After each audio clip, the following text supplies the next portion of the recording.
रही गईल पेट रे लालनवा।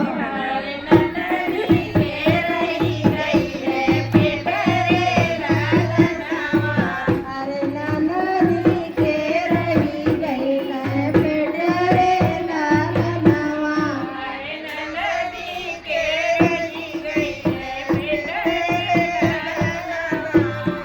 दुई माह बीतल रे चार मास बीतल। अरे नवाए में आइल वाद रे लालनवा।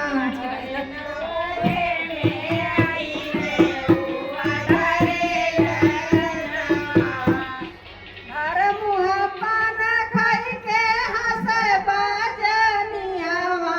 अरे बियाहल बाजाई की बाधाव रे लालनवा।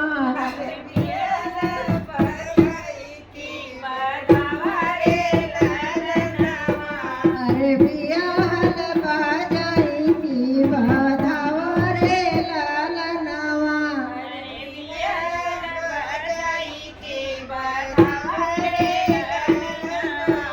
सभवा बैठल बोल ससुरु बड़ैता। अरे बियाहल बाजाई के फिर बाधाव रे लालनवा।